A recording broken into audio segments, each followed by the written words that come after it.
just hit over 10,000 wish lists in a week. Some of those videos have, at this point, almost 500,000 views. I saw that you guys have delayed the release about a month. If I was sitting at 5,000 wish lists, we would have done that. But being at 30,000 wish lists, it's like, we have an opportunity really here to min-max on sales. How has your experience been working with a partner on this game? I don't know if I'll ever make a game by myself again. Welcome to the Dev Dream Podcast, featuring conversations to keep both you and me inspired on our journey of making games. Today, I sat down with Aarimous, who is one of my favorite YouTube content creators to follow in the video game dev space, simply because he has really raw and honest videos with low editing, and he really puts himself out there, and you feel like you get to know him as a real person. Now, today we had an awesome conversation where we talked about his upcoming game, which recently hit 10,000 wish lists on Steam in just a single week. We also talked about min-maxing for his game, what it's been like working solo and alone, and whether or not he thinks game dev is really just luck. It's an awesome conversation, and if you do enjoy it, please let YouTube know by hitting that subscribe button. If you're already subscribed, you can hit the like button. Here we go. You're working on a game about feeding a black hole, which just hit over 10,000 wish lists in a week. So what was that experience like of having so much momentum on a game that you're working on and really nearing release for?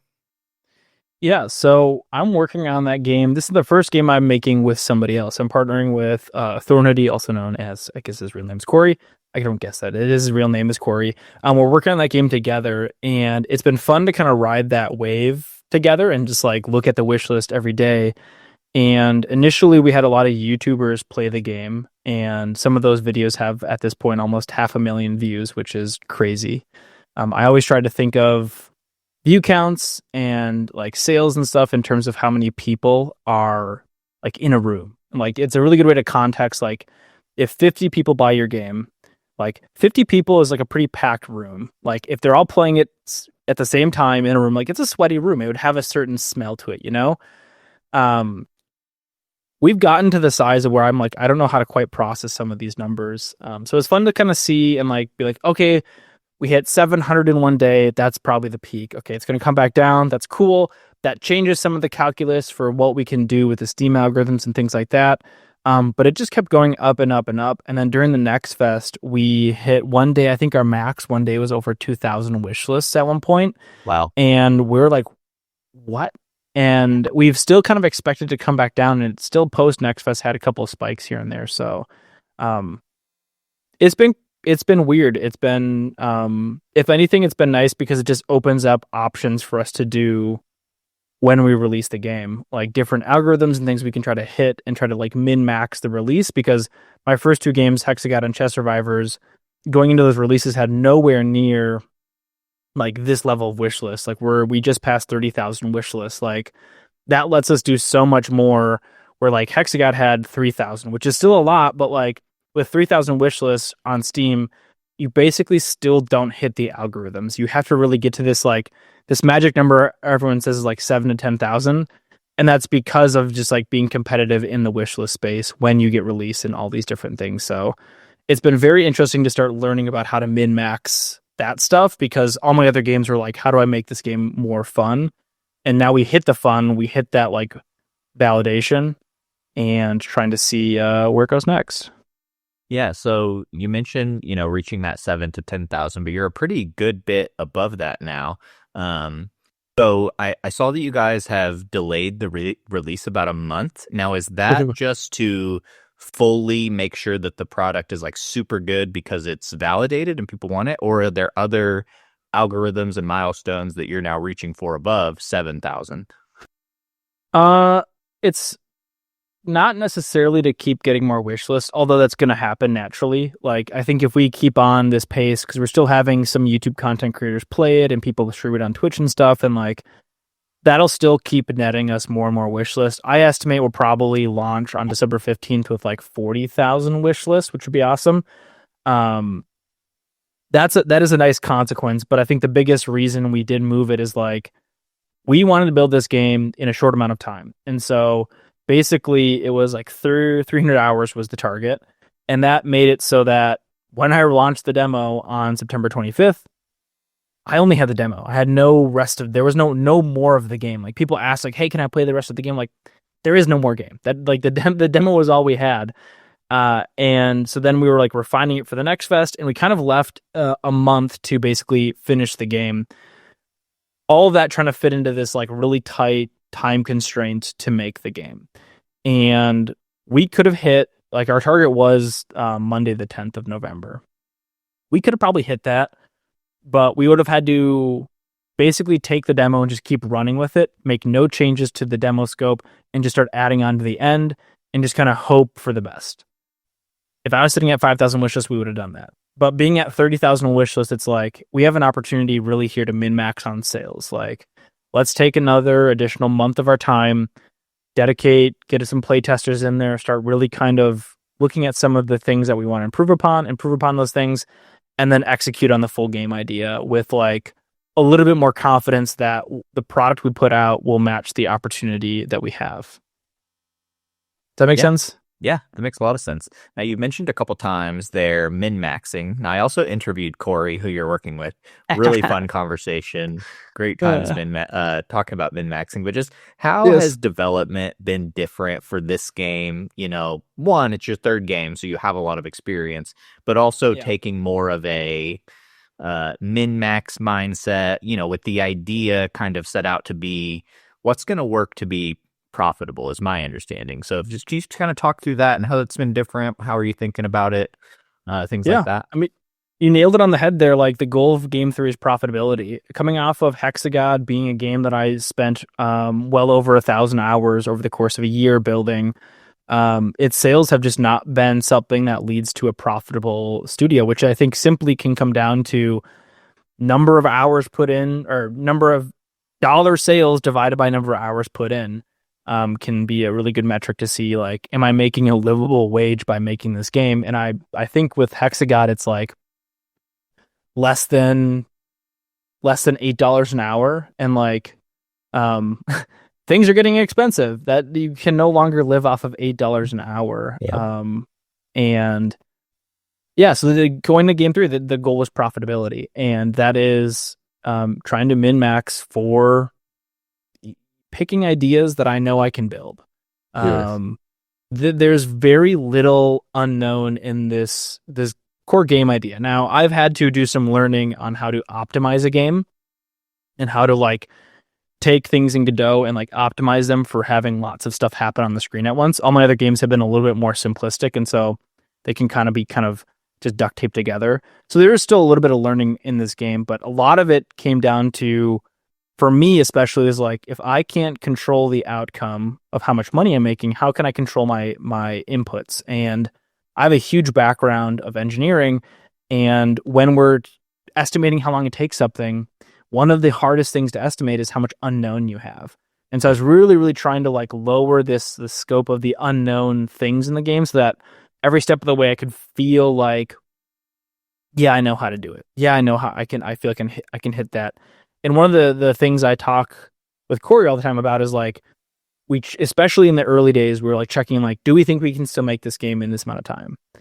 And if either of us answered no, we would look at him like, what can we change or adjust so that we can start hitting that metric? Because I think that's one of the big things that I always missed as like early on in my development career, was like, if I gave myself 3 months, does my idea actually fit into 3 months? Like, or am I trying to make a bigger game just fit into 3 months? Because those are like very, like, if I'm trying to make a 10-month game and shove it into 3 months, I'm going to fail, or I'm going to work myself to death or something like that. So really, when I think about min-maxing, it's kind of that side of the equation is where a lot more of my focus has been, is like, what can I control?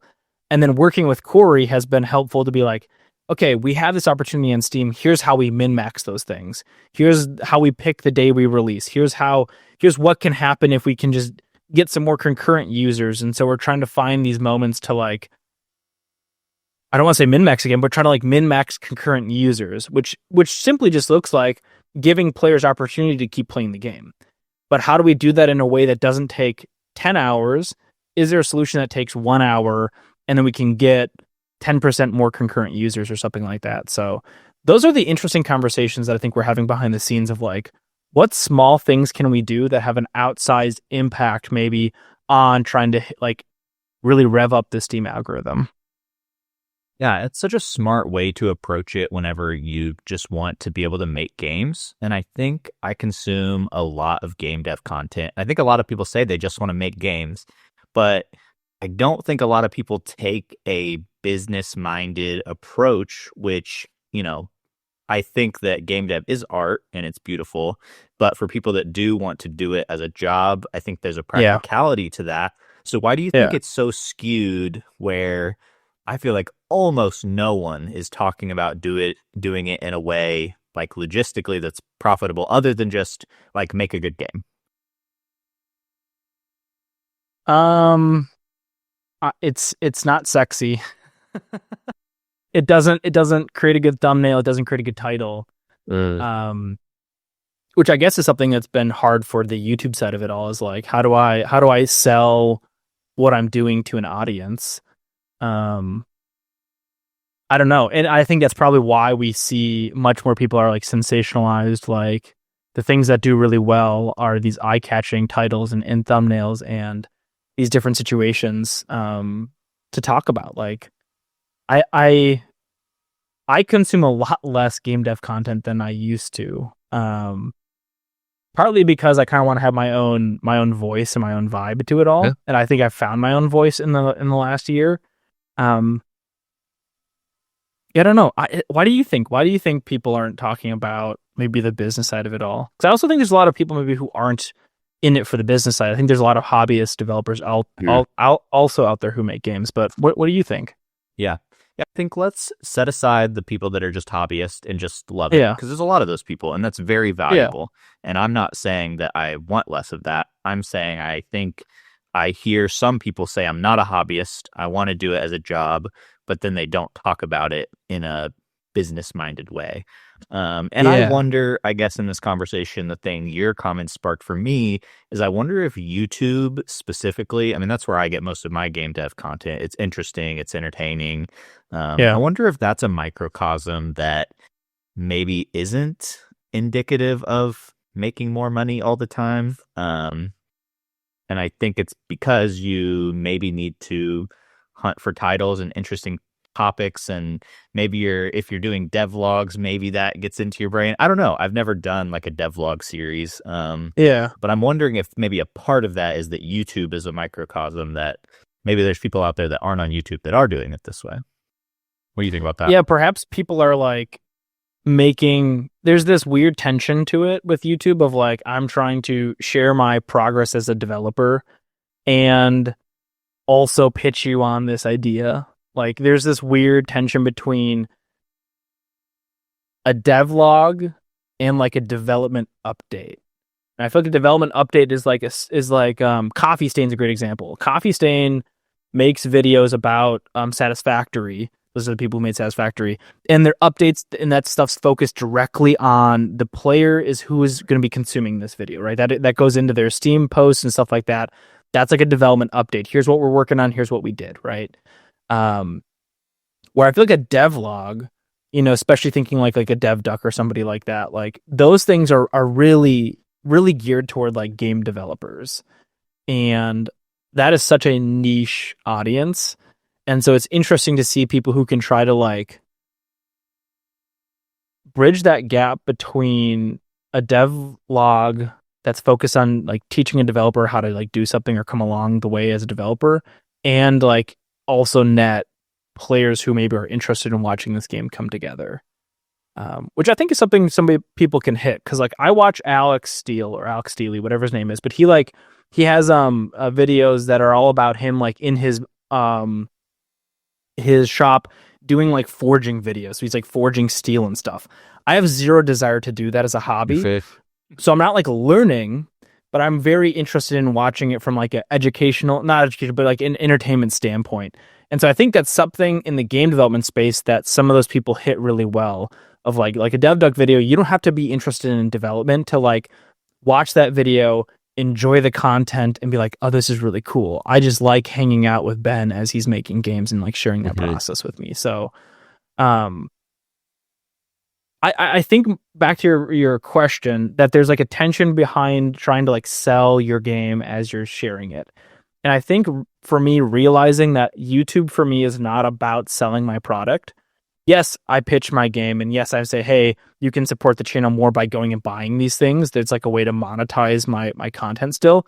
But it's much more like my channel has become just a journal entry in the journey that is Aarimous building games and trying to make a studio. And so what I talk about every week is what I'm simply thinking about. Sometimes that's repetitive, sometimes it's a different angle on the same problem, but realizing that that's what I'm trying to do with this, and I'm not trying to like blow up my channel so I can make good games and make things like that, because like that's just, for me, that's not where YouTube's going to be. Like that's where the Steam algorithm is. Like if I can figure out how to engage that thing, that's where the numbers go through the roof. So yeah, I think that's my thesis, that there's a tension behind trying to make YouTube content that's like attractive, clickable, and watchable. And it's like a devlog, and you're trying to like encompass in players. And it's just like a very hard needle to thread if you're saying, here's how we do it from a business standpoint. Yeah, that makes how's that sense. feel? And I don't know. yeah, I think that's good. And also, I mean, another layer that I'm thinking of is that there's different genres within game dev. I mean, I think of Blackthorn Prod, Past the Game. That's probably that's the closest to like Mr. Beast sphere of just like pure entertainment. You know what I mean? Like he's not selling anything. It's just entertaining. He's highlighting other devs. It's really cool. And then there's also Thomas Brush, who's, you know, his output is both selling games and selling a course. So he's kind of trying to show what he's working on, to validate his expertise. There's the podcast space, which, you know, Jonas Tyrell has been jumping on now. You have a podcast. So there's like even different genres, which all probably have their different motivations as well, even within that. Has your motivation for doing YouTube changed from the beginning? Has it always been a journal, or why did you start, if you remember back a couple years ago? I wanted so I've been doing this now for almost 4 years. Yeah, it was like November 16th of 2021. It was a Tuesday. I woke up and just did not want to go to work. I had such a shitty job at the time. I didn't want to go to work, and I'm like, screw it. I'm gonna make a YouTube video. I had created this channel months before, and I was like, I'm gonna make a YouTube channel. And the original idea was to create an output place for me to, be able to create a positive feedback loop. I was having a really hard time getting out of prototyping hell, and like, I'm sorry, can I swear? Yes. Yep. This is an adult podcast. Whatever. All is cool. good. I didn't ask at the beginning. Getting out of prototyping hell was really hard to do. And so I thought, hey, if other people know about my projects, like there'll be some sort of like external pressure to help me get it done. And like that ended up not actually working. But I did learn that I liked making YouTube videos. I liked the process. I had always loved watching YouTube, and I had never actually taken it as a stab myself. So just over the years, it was kind of playing with it from different perspectives. Like I continually did it in the long run just because it's something that I enjoy doing. I don't know if it's worth the amount of energy I've put into it, which is why it's also been something that I've tried to min-max for. Of like, typically I sit down on a Friday morning and I want to like record for like 15 minutes, one take, maybe a light edit on top of it. But I want the recording portion to take an hour, the thumbnail portion to take 30 minutes, and then like the whole thing, like at most 2 hours, I can be done. If I can do that in less than an hour, that's ideal. But it's like, I don't see the growth potential for my business there. Like that's not the vector for growth. It is a vector for opportunities. I think a lot of cool stuff has come from having like a YouTube channel. And I think in the future, more cool stuff will continue to happen because of it. But it's like, if I at one point I was dedicating like a whole day to YouTube every week. I'm like, that's not sustainable. Like I should be doing far less YouTube and far more game development, just because that seems to be where, like, as a business, I can make so much more money, so much more reliably by investing time into that. So You ask me, has it changed my motivations? I would say no. I continue to do it just because I simply like doing it. And I think that's why I originally started doing YouTube, although I had maybe ulterior reasons why I initially did it, but it's still kind of been something that I keep doing just because I simply like doing it. Yeah, one of my questions that I like to ask people that do YouTube and game dev is how they're able to continue two hobbies slash jobs, which can both separately create a lot of burnout. Because I feel like in Yeah. both of those, there's a lot of different tasks and skills you need. And it sounds like for you, some of that is just minimizing the YouTube efforts. But yeah, I always find that really fascinating of how people are fitting those, especially people that are hobbyists. I've had a few people on the channel that video games and YouTube is all done on top of a job, and I'm just really impressed by those people. Yeah. But yeah, so that's very interesting. Yeah, How do I you think stick to things like that you're interested in looking at your life? Like what are different hobbies or things that like you've been doing for a long period of time? Even like this YouTube channel, right? You have a lot of episodes now. Like how are those things you stick with? Yeah, I think the first thing that's important for me is I'm a person that likes to explore different creative things. And so this is my sixth or seventh YouTube channel. And so letting that be okay to jump around. But I'm also coming into a season, I'm 30 years old. I'm hitting levels of maturity. And so I think with a lot of my other creative projects, I was more concerned with the outcome than the process of making it. Yeah. And so this podcast is one of the few, I feel like it's really sustainable because like if I could just convince people that are making games to come and talk to me like offline for an hour, I would actually do that because it's just really fun and it's so Yes. interesting. Yep.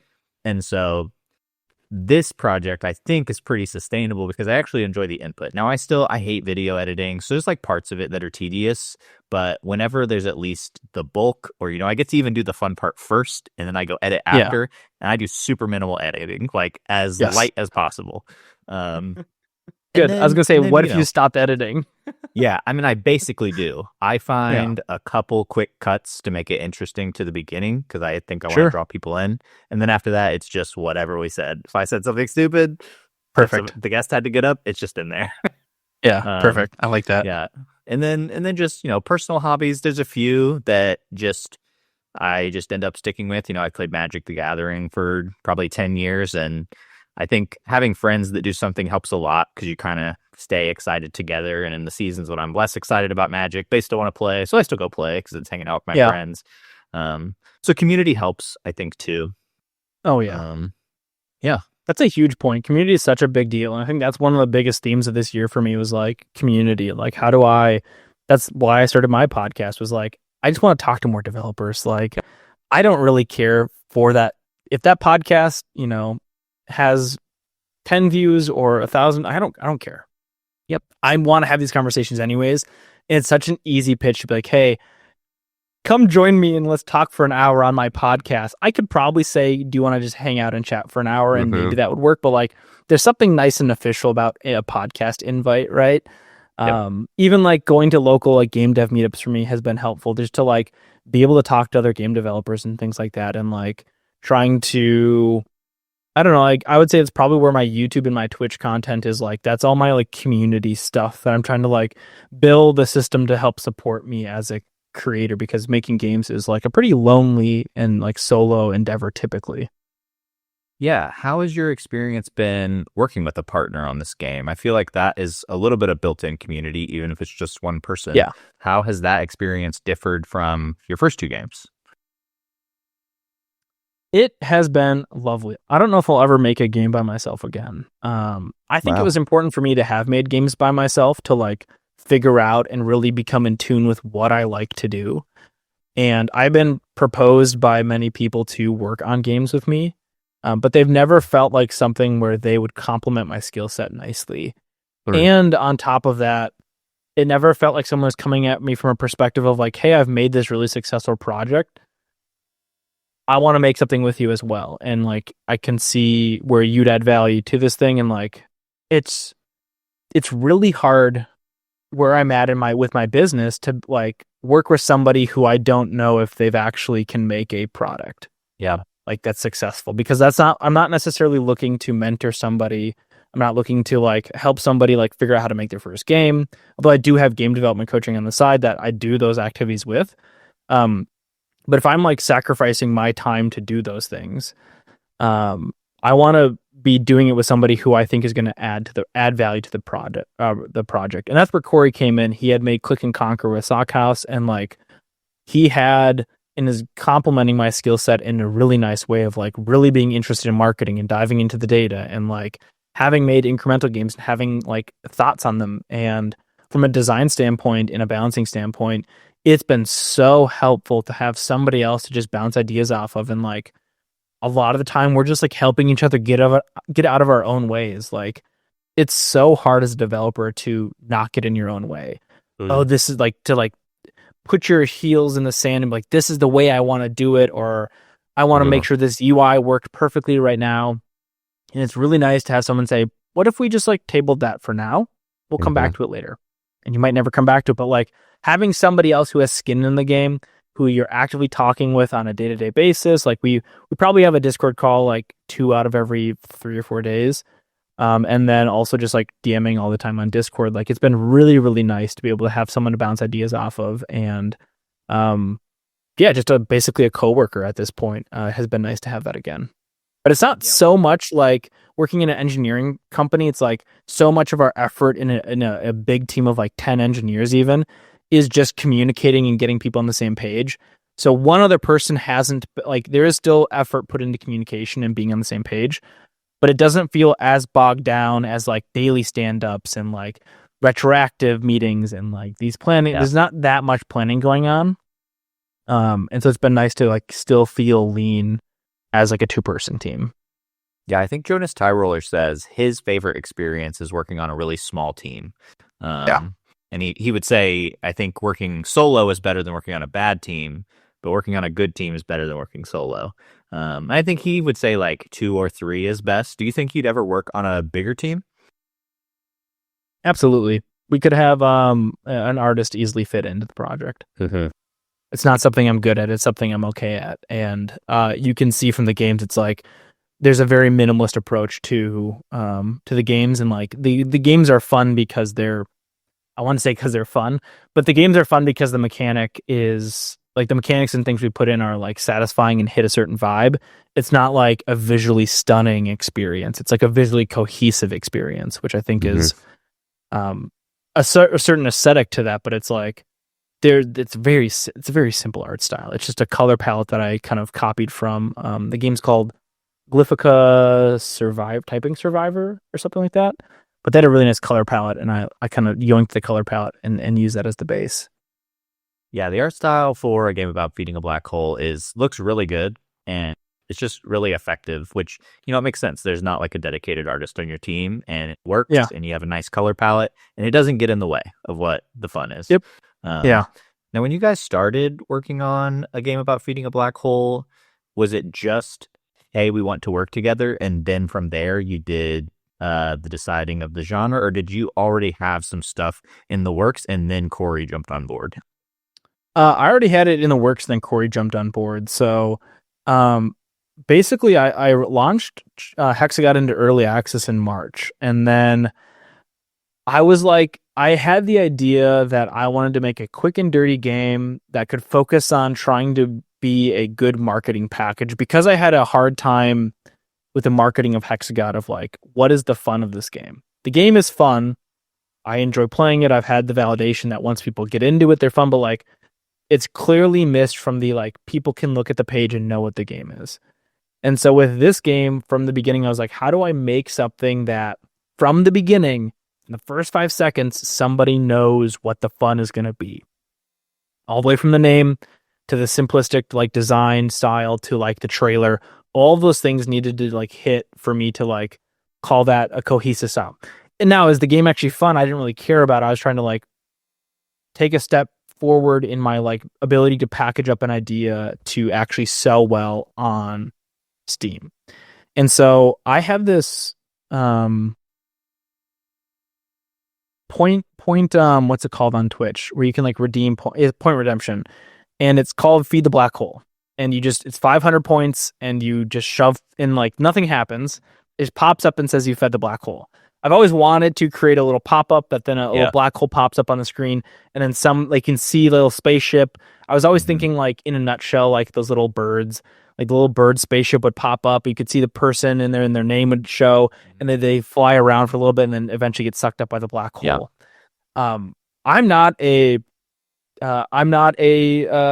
Twitch extension developer, so it would take me probably a couple weeks, and it just never made sense to commit a couple weeks.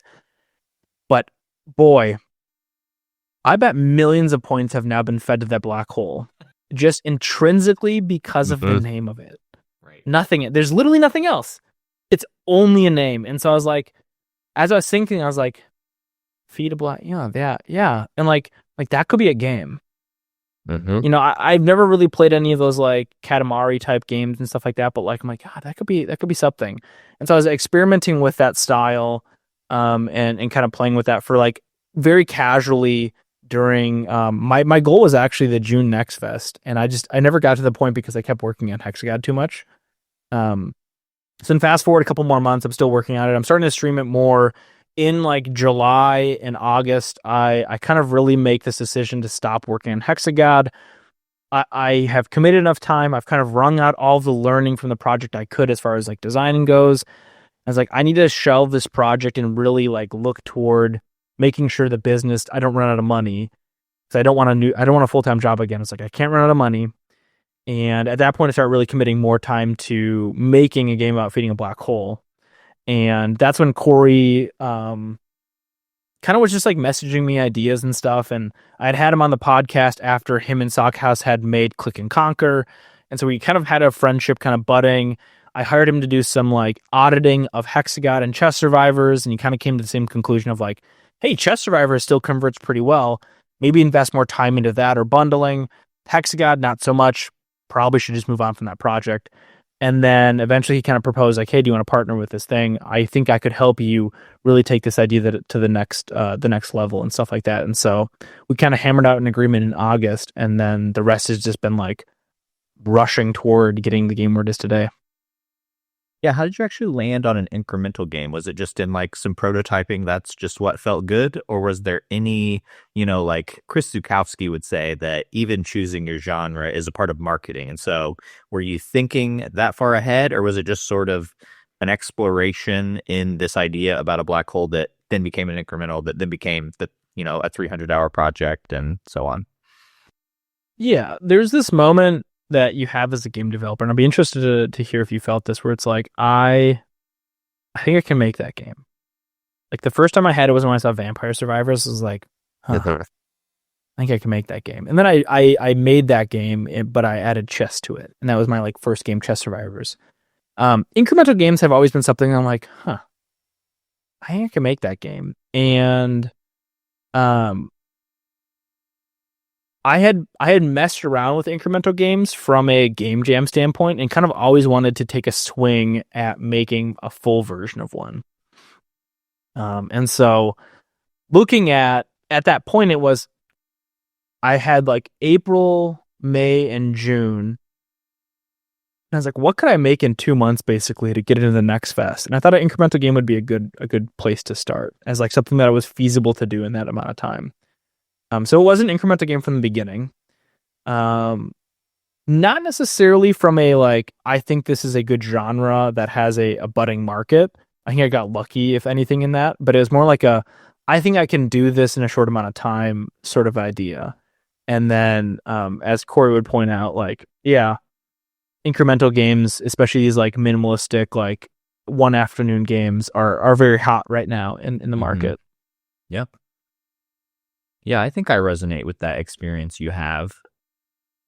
But it takes a long time to get there to where you're like, I feel like I can build that game. And then you can actually sit down and start working and then be like, still feel like you can build that game. Yeah. I think a lot of the early experience is like, I think I can build that game, and you cannot build that game. But at some point you do build up, like, I think you hit a point where it's like 80% of the ideas you have, you could build something that roughly outputs the idea you had. Like you do kind of hit a critical mass of skills that could build like some type of any kind of game, basically, I think. Yeah.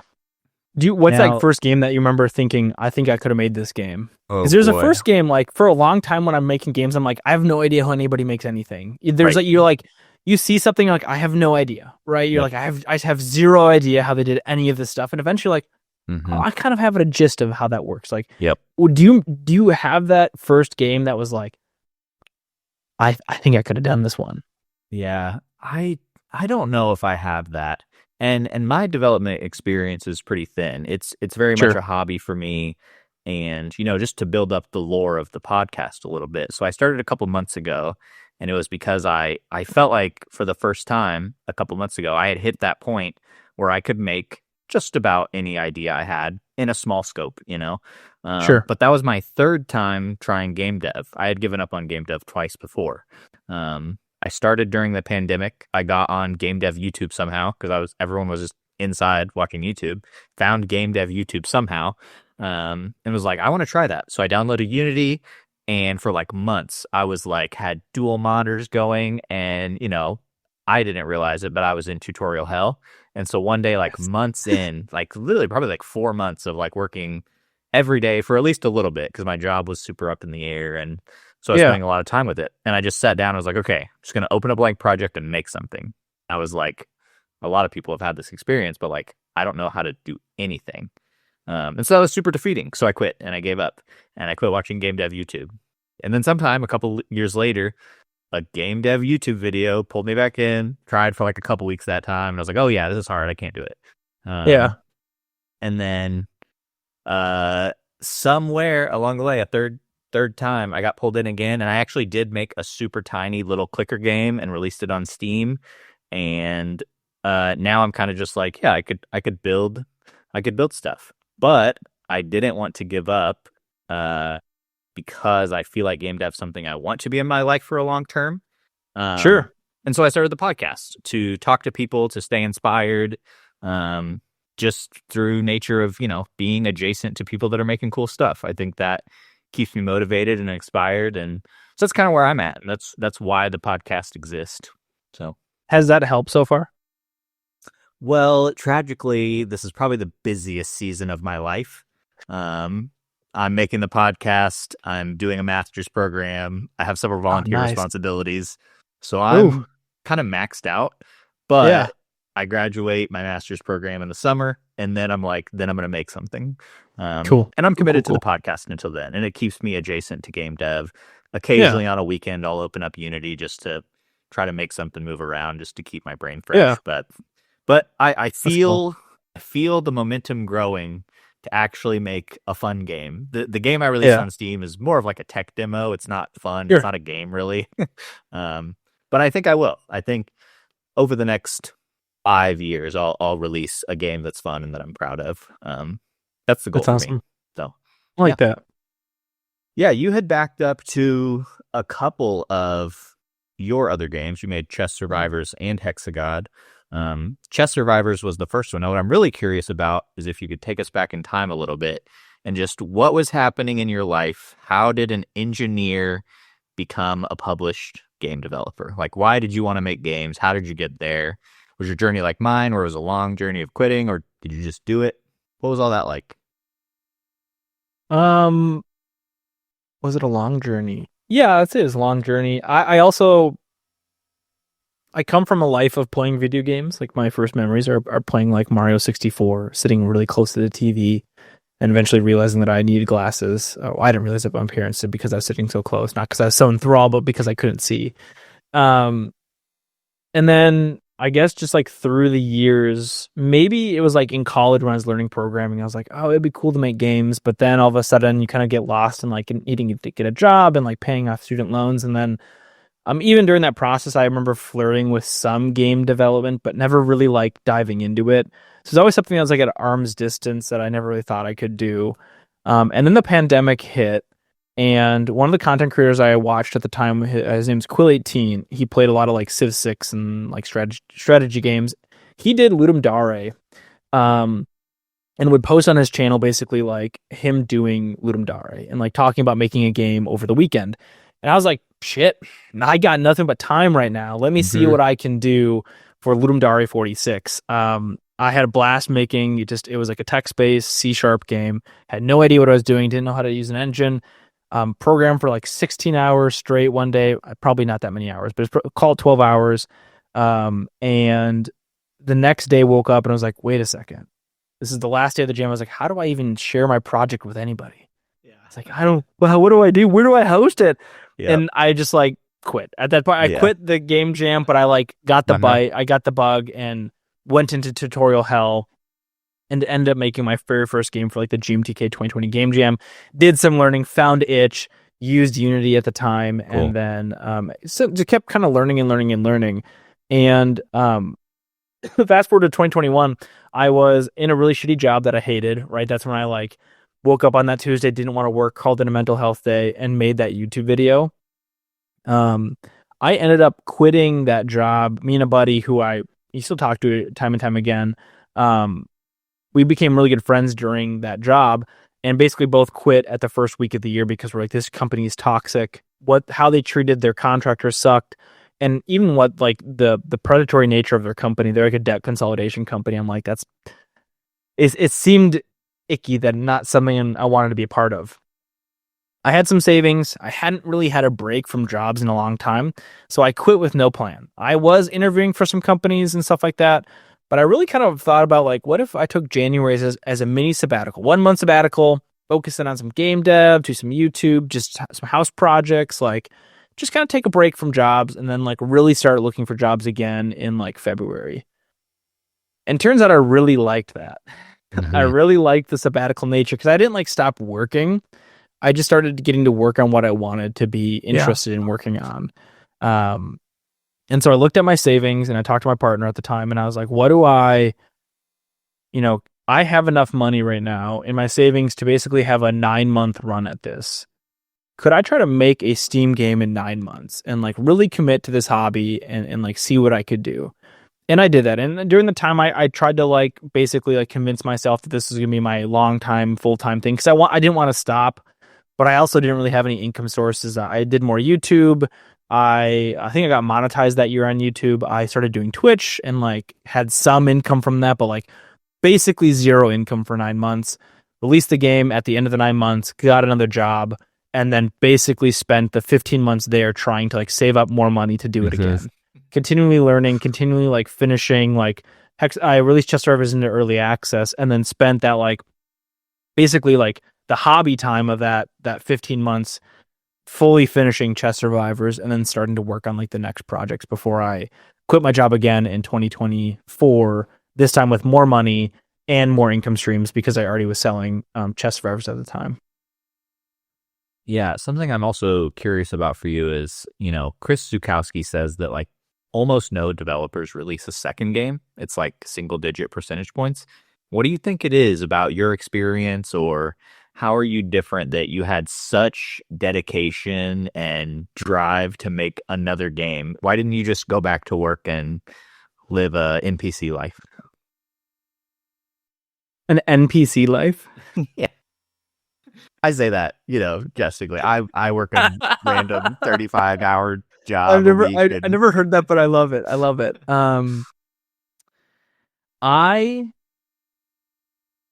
I think if you had asked me before I started going to therapy, I would have said because I wanted to prove to myself that I could do it. Do it being like become a profitable studio, which is like making more money than I personally spend month over month. That's how I kind of define that. And for all intents and purposes, Game of Feeding a Black Hole will likely do that for a long enough period of time that I'll more or less be profitable and could call it a W. Now, I still have to like get to that point and finish the game and have it be good enough, right? But like with 30,000 wish lists, even like the bad outcomes start to be like, oh, this game is profitable and is like a net benefit to me. So I think realistically, like it was always like I want to prove I could do it. I want to like prove to myself that given a market force, I could figure out that I could be smart enough, that I could learn enough, that I could do enough to like achieve some like level of financial success. And financial success is simply just not being underwater. But now that I've been in therapy more, it's something that I think I really just enjoy the ability to be my own boss. Because it's like, let's say that a game about Thinking Black Hole does that. Well, then will I be done? Will I stop making games? And I don't think that's correct. So part of it is a challenge, but I think part of it is also I really liked that lifestyle the first time I did it, and I wanted to do it more. I wanted to have full control over my life, full control over like when I work, how I work, what I'm working on, and like knowing that some days I'm going to need to have that mental health day like I did back when I started my YouTube channel, and being able to be okay with that and not feel guilty about it, to have a day where like yesterday I was sick and I just got to like relax and take care of myself the way that I need to take care of myself. So I think looking forward, the longevity of this as something I'm doing is going to be as long as I'm still interested in it, and like I have the energy to keep doing it and like being able to take care of myself. Yeah, that makes a lot of sense. I feel a similar, maybe call it an entrepreneurial spirit to do a job that you're working for yourself. Sometimes I feel crazy because I don't know if it's just that we don't talk about it in the circles I'm in, but I'm like, how are so many people okay just like working for someone else? And it's like, and maybe it's just that's reality for everybody. Nobody wants to do it. I don't know. What do you think? Yeah. I think people are fairly risk adverse. And like there is a certain level of comfort that comes with a paycheck that is nice. And I also think the other side of it is that a lot of people have a lot of debt in life and like literally can't. Like people our age, maybe from our cultures and where we're from, is like people have maybe a lot of student loans, or they have car loans, or they are in credit card debt, and like they simply don't have, like, in order to do 9 months, the first time I needed to have $25,000. The second time around, I had $45,000 of saved up money to be able to like fund, like self-fund my second run at a company. Like a lot of people just simply don't have that much money on hand to be able to like take a risk to begin with. So I think some people are risk adverse, and some people are just in a position where they just simply can't. They're living paycheck to paycheck, and they're in a position where it's like, yeah, I don't have any extra money every month to be saving up. Or if I do, it's so small that there's no point that they're going to have thousands of dollars to have runway to commit to some sort of journey like this. Yeah, that makes a lot of sense. I think our social systems and just culture around debt is worse than ever. And to me, it's even just, I feel like that would push people more towards wanting out. And maybe it does. Maybe it's just not something people feel comfortable talking about, or maybe I need to ask my friends, how they're doing. Do you hate your job? I don't know. I think a lot of people do hate their jobs, but at the same time, it's really hard to even like wake up into your life and want to make a change in your life. I talk about it a lot, but one of my biggest changes I made in the last 5 years of my life was I became sober from alcohol about 5 years ago at this point, and that made me kind of have to sit with the fact that I hated my job. It's really easy to, on a Friday afternoon or on a Wednesday, be like, go have a beer or two, and like kind of just like sand off like those feelings. That's how I picture of like, I wasn't getting shit faced drunk or anything, but it was just like, I was having a couple beers like multiple times a week, and like just kind of then leaning into playing video games and kind of, numbing myself that way. But like being sober at the end of a Friday, I'd be like, I really hated this week. And I had to sit with that feeling and be like, okay, I need to make changes. Like, I think had I been drinking at the time, I probably still would have been at that toxic company, still like grinding forward this job that I really hated. But like having to sit with those emotions and those feelings, like really let me kind of understand that I was unhappy and needed to make some changes in my life. Yeah, I resonate with that a lot. Congrats on your sobriety, by the way. Thank you. That can be tough. I also gave up drinking 6 months ago, maybe. Mine was for health reasons. But yeah, it definitely makes you sit with it. Now, luckily, I am now in a season where I have a good job. It's enjoyable. Yeah. Going to work's not painful, but I've also had those seasons where I was at a toxic workplace and was drinking multiple times a week to, just take the edge off, and not exactly like you said, like not doing anything crazy, but just like, today sucked, I'm going to have a drink. Like it's an excuse to have the drink. Like, today was a hard day. I earned a beer. You're like, exactly. Sure.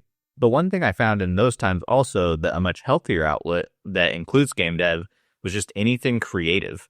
Mm-hmm. I felt like, I'd done, different creative projects like YouTube, like small businesses, like different forms of art. And I always felt that those alleviated some of my despair, to be dramatic about it. Yeah, But I felt that creativity kind of pushed back some of those hard feelings, or they helped me cope with them in a way. Do you resonate with that at all?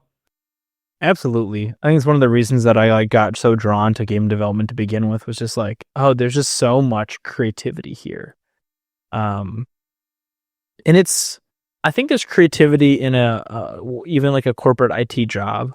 Like you have to be creative and thoughtful about how to communicate with other humans, and like you have to be collaborative. You have like a lot of social moments. You like even programming, even if it's boring business stuff, there's some creativity to all of that.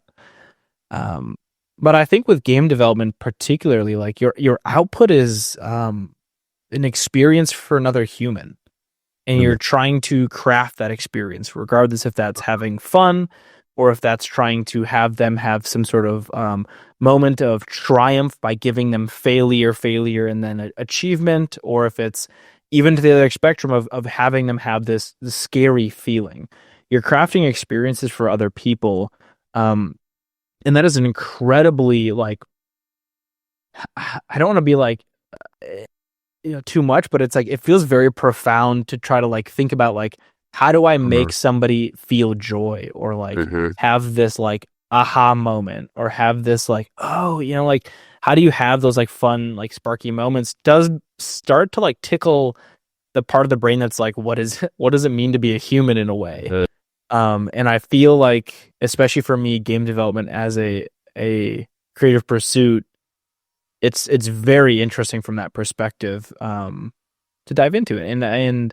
And yeah, creativity as an outlet is absolutely one of the biggest reasons that I think I dove into this and like really, really got hooked by the game development bug. Yeah, I love thinking about those more abstract topics about game dev and art and experience. And I think even it's something innate in human beings to create. And I think that can look like a million different things. Now, it was really interesting interviewing Corey, who you're working with, because he's probably the most analytical person I've talked to. And once we got into the a little bit more abstract stuff, like I think the question he thought and reflected on the longest was like, what's your dream with game dev? So how are you, adopting his very analytical hours per minute mindset, which is really helpful, like we talked about at the beginning, but then maybe also bringing in some of these more abstract, emotional kind of experiences? Like, how would you sum up all the sum of those parts into how you're thinking about game dev these days?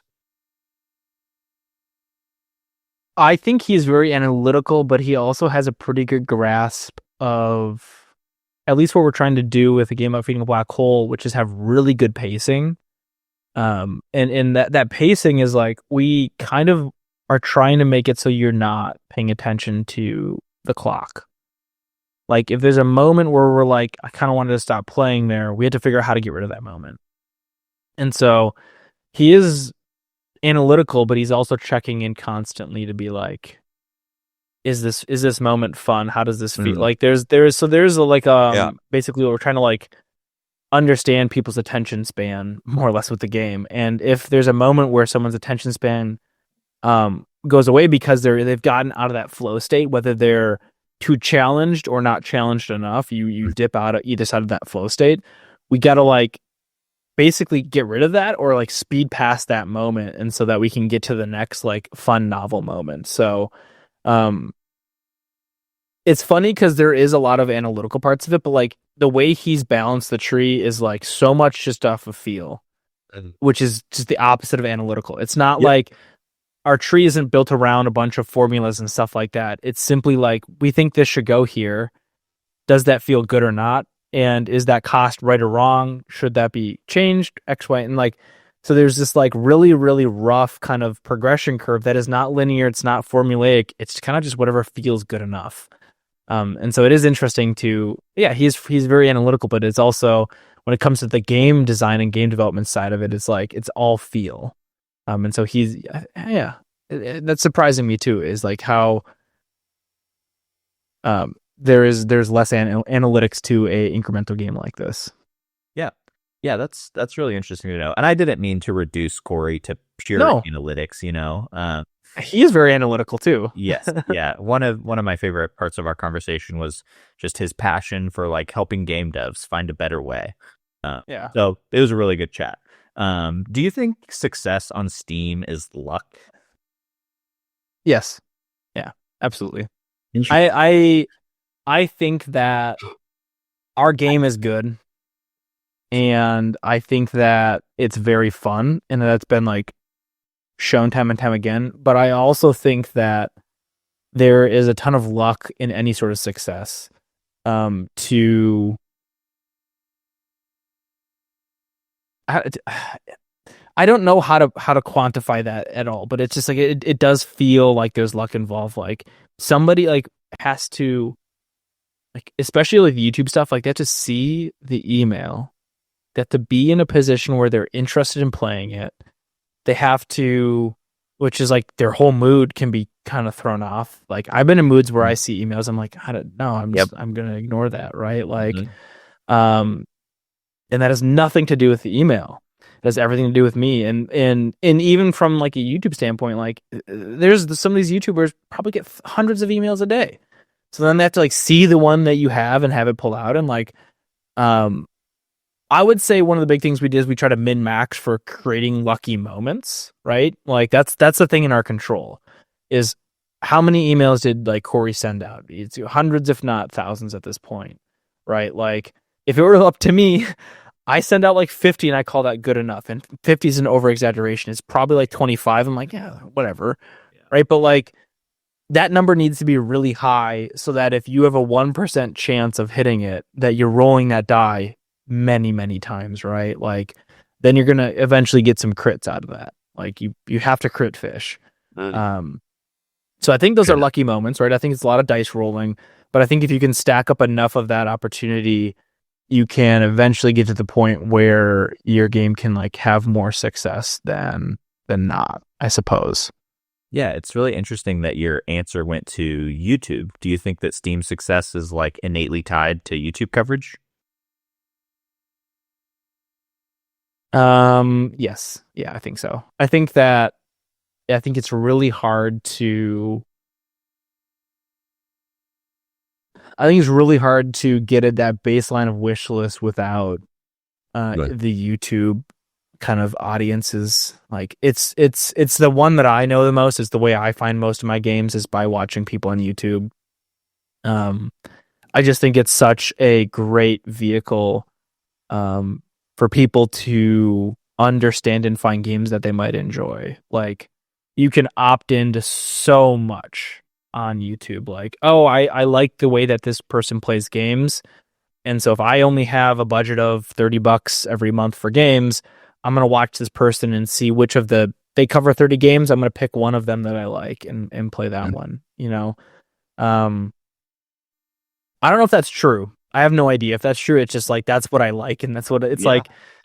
I think that trying to min-max for a game around like a good YouTube thumbnail and title is a great way to think about a game idea. It's like, what would make it, like they turn tact prep into a game, like that could be a YouTube title that I could see North Online putting out and playing, right? He may be, and that might be a title he already used, So yeah, I think that's a path to the YouTube algorithm. You can also go down and just have a game that pops off on YouTube. But I think if you can insert as much outside pressure on the Steam algorithm, that's going to help you out in the long run. Yeah, I'm just so curious about this concept of viewing it as luck. Whenever you're developing or working, are you ever in any way discouraged by the fact that it might be luck, or is it like just motivating to add more dice to the roll, so to speak? Am I discouraged by the fact that it's luck? Yeah, like does this idea, if your framework is that it's luck to succeed, are you ever in any way demotivated by doing something that is luck-based? Maybe I don't actually think it's luck. Maybe that's just me being folksy and like humble. Sure. I mean, there's certainly luck involved. I mean, there are moments that are out of our control. Yeah, I think there is.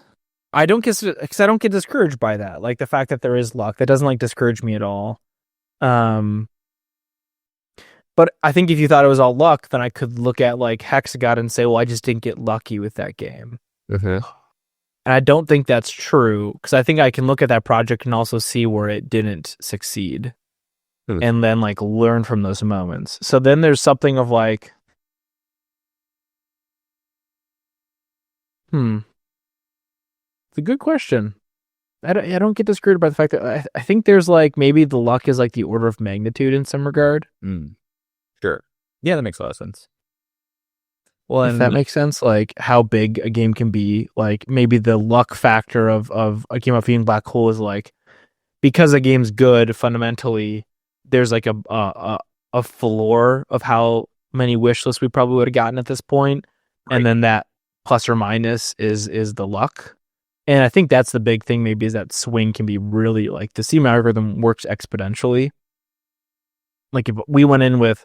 So we went into the Next Fest with 5,000 instead of 7,000. Like our Next Fest numbers look completely different, I think, because of that. I don't know exactly what that means, but like it is not, because we had 40% more wish lists, we got 40% more. It's probably somewhere of like, we got 400% more impressions because we had more going into it. I don't know exactly what that number is, but I do think that the algorithm works exponentially. That makes a lot of sense to me. Yeah, the luck is... a good game with even a small amount of wish list will have a floor, but the correct YouTuber plays it and maybe that explodes. We had like Gray Still played it right before the Next Fest and like, or he played it right during the beginning of it, but then before that was I'm Cade, and he was the first one that's like that one has 500,000 views. We don't hit it. I'm Cade doesn't play it. Our Next Fest numbers don't look nearly as good. Right. Because we'd go in with like 2,000 instead of 7,000. Yep. And like the impressions you get for the Next Fest are directly related to how many wishlists you go into it with. So maybe those are like what I'm thinking of the luck moments is like we got some nice crits on our D20 rolls going into the Next Fest. And that helped kind of really like ramp that up. We probably still would have had a good Next Fest because the game is good. But we got some nice crits to really like supercharge some of those numbers. Okay, that's where I think the luck comes in, I suppose. Mm-hmm. Yeah, maybe that's like saying there's like a luck variable in the formula that ends up in, say, how much money you make or how many downloads you get. I can get on board with. But like go ahead. I was gonna say if we send out 1,000 emails and like we still get the same people to look at it, say Kid still plays it, looks at it, and the game sucks. Then that's like the opportunity where like you had the luck and you didn't have a good thing to back it up. And like I think someone in my YouTube comments said they're like luck is where preparation meets opportunity. That's exactly. And I think that's where it's like I can make good games. What? That's exactly what I was going to say. Yeah, that was going to be my comment. Yeah. That exact quote. Perfect. And I like that because I feel it's like I don't want to discourage the fact that we made a really good product here. I do think that like that is like. Innately this game is really fun, and so when a YouTube person plays it, they play it, they have fun, there's enough bait in there for them to like react to and like things for them to like make jokes about that can keep like the YouTube video interesting, and they're like are playing the whole 20 minutes and get to the end, they're like I want to play more of this game, and that's a perfect way to end a YouTube video like that. Yeah, well, and it's just like also there are inputs that we can control too, right? Like if you could find 100,000 emails for YouTubers and send every YouTuber, like you would get some hits. Like it's just inevitable at some point, and that's assuming you have a decent game and it's an interesting idea and things like that. So, well, I want to be respectful of your time, so let me end you with one final question. This is the Dev Dream podcast, as I mentioned, to, figure out people's inspirations for making games to inspire myself. So for you, what would you say is your dream in terms of game dev in this season of life? I like that you talk about things in seasons of life. I think it's really fun. I like that. My dream as a game developer right now.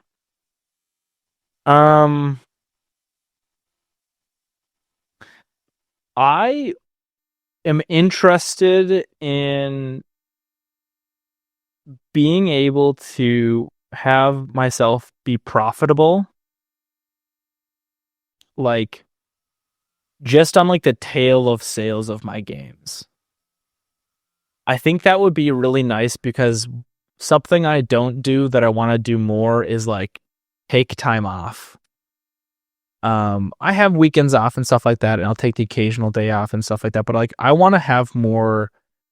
I just need a week off to really like just take a break and recharge from these like game development and stuff like that. Because I think in the long run, that'll be a valuable proposition to keeping myself creative.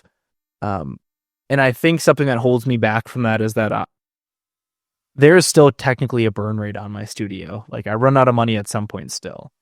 And if I don't keep my nose to the grindstone, then I don't think that comes up.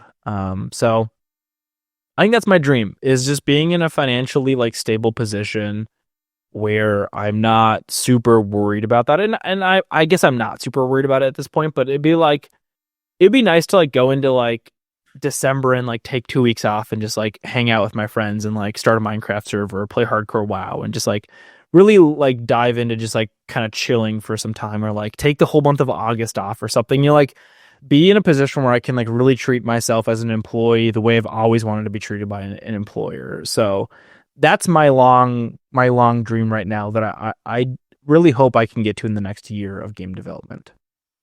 Well, Andy, that's a great dream. I hope you're able to make it a reality. Thanks for joining me Yeah, today. It's been a pleasure. it's been a pleasure. Thanks for having me.